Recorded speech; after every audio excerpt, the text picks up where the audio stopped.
Up first this evening, more concerns that Jamaicans living in western parishes are not taking the threat of the coronavirus seriously. Here's what we saw when we visited St. James and Westmoreland today. Sashali Hamilton has the details. Please don't leave your mask. Remember, your mask is a pass to the public. This vendor goes by the name Mask Man. So I give you any style you want, fashion, children or adult mask.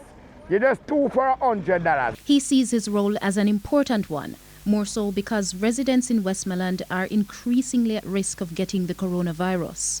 But you couldn't tell after walking through the market in Savlamar. Not everyone is masked up. We put the issue to one of the fish vendors. I don't know when somebody may see the virus. In my neighborhood, in my local surrounding where we travel, I'm in Westmoreland up and down, Savlamar town up and down every day. I don't see effect, I don't see no example, I don't see no sign.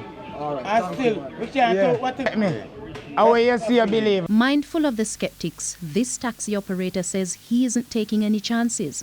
Boss, you know, every morning I come out and make sure my mask sanitize and I carry them share with the passenger them as well. We inform them and make them know say very serious now. So without a mask, we can't let them in and see it. And we do one less. Transport authority say one less. Work with the floor, one less. Everybody have to play their part, you know, so more play mine too, you see it. Westmoreland has the third highest number of cases in Western Jamaica. So far, 22 people have died from the virus.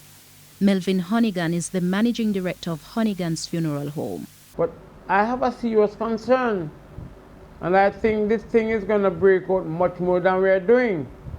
When we sit and looking at those who are doing multi-storage, mean one funeral home is storing for 5-10 people, that is going to affect us somewhere down the road. Because if one person pick up a COVID case, it can be shared to 10 different offices.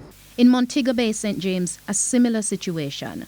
Social distancing is impossible at the market, but again, we observed few people wearing masks.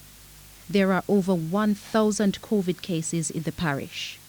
What we would have been seeing, and as far as spike is concerned, is really in the downtown area.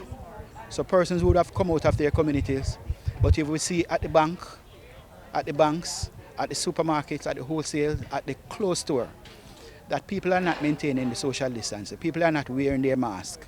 The Chief Public Health Inspector for the parish, Lennox Wallace, says over the Christmas period, the police will be monitoring heavily populated areas. Sashali Hamilton, TVJ News.